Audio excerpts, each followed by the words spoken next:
Assalamualaikum warahmatullahi wabarakatuh. Yang saya hormati dosen pembimbing mata kuliah Linguistik Umum Bapak Asri Ismail SPD MPD, dan yang saya banggakan teman-teman sekalian. Pertama-tama mari kita panjatkan puji syukur atas kehadirat Allah karena telah memberikan rahmat dan hidayahnya sehingga kita dapat berkumpul meskipun lewat virtual.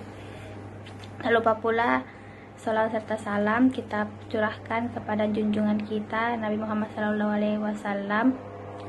Adapun materi yang akan kami bahas pada hari ini yaitu wacana. Sebelumnya perkenalkan, nama saya Nirwana Rizkyani Marwan yang akan bertugas sebagai moderator, dan anggota kelompok saya yaitu Hardina, Indriani, Sri Ayu Mulyani, Fauzia Azizah, Reski Ramadhani, Abdul Qadir, dan Putri Awalia Ramadhani. Baik, langsung saja kita masuk ke penyajian materi. Materi pertama akan dibawakan oleh Hardina. Bismillahirrahmanirrahim. Terima kasih atas kesempatan yang telah diberikan. Langsung saja, sebelum kita masuk ke pembahasan yang lebih dalam lagi, terlebih dahulu kita harus tahu mengenai dengan apa sih wacana itu. Nah, ditinjau dari asal usul katanya. Kata wacana berasal dari kata vacana atau bacaan dalam bahasa Sanskerta. Kata vacana itu kemudian masuk ke dalam bahasa Jawa kuno dan bahasa Jawa baru menjadi wacana yang berarti bicara, kata, dan ucapan. Kata wacana dalam bahasa Jawa baru kemudian diserap ke dalam bahasa Indonesia menjadi wacana yang berarti ucapan dan percakapan. Wacana ialah satuan kebahasaan terbesar atau tertinggi yang terbentuk oleh teks dan konteks. Sebagai satuan kebahasaan yang tertinggi, wacana dapat berupa gugus kalimat atau sentence, cluster, paragraf atau alinea, penggalan wacana seperti pasal, subbab, bab, episode, dan wacana utuh seperti novel, puisi, syair, lagu, khotbah, pengumuman iklan, berita, dan dialog. Ciri-ciri wacana yaitu 1. Satuan gramatikal adalah tata bahasa yang telah ditentukan. 2. Satuan terbesar, tertinggi, atau terlengkap dalam sebuah kajian linguistik atau kebahasaan. 3. Punya hubungan proposisi, merupakan ungkapan yang dapat dipercaya atau dibuktikan kebenarannya. 4. Bahasa dalam bentuk lisan atau penulisan. 5. Membahas topik atau hal tertentu yang ingin disampaikan. 6.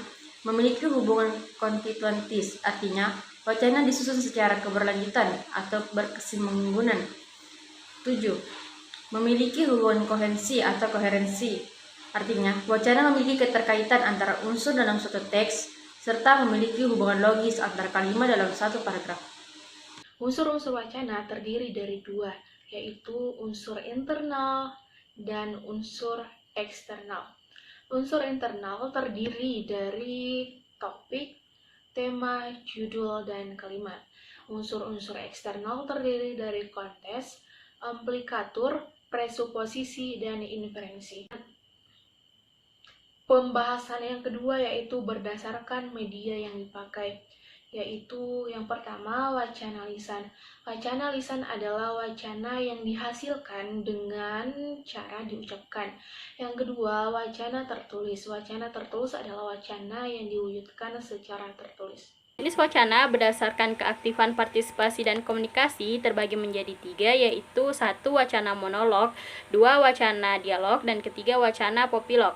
Wacana monolog adalah wacana yang pemproduksiannya melibatkan pihak pembicara. Wacana monolog dapat dibedakan menjadi wacana monolog lisan seperti ceramah, khotbah, dan kampanye. Sedangkan wacana monolog tulisan yaitu seperti wacana berita, pengumuman tertulis, wacana prosedural, dan wacana narasi tertulis. Kedua, wacana dialog.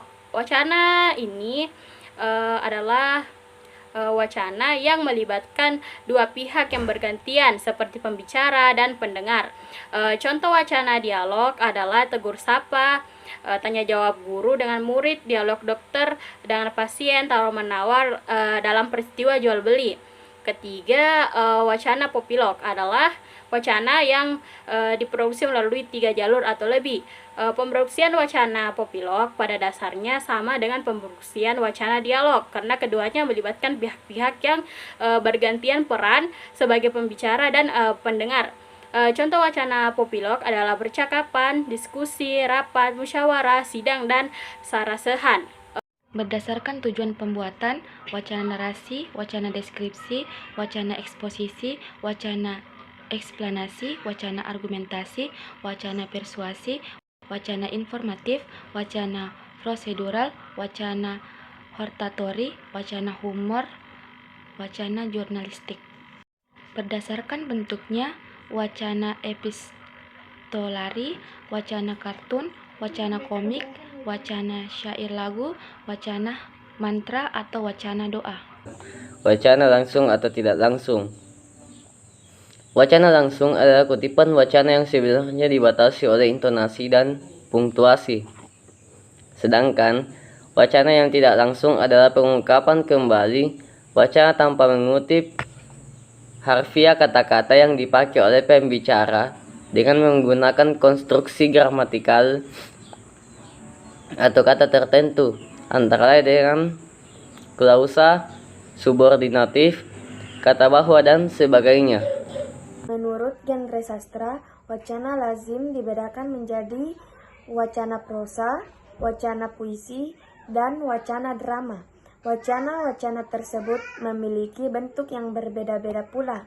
Selanjutnya, materi yaitu berdasarkan isinya.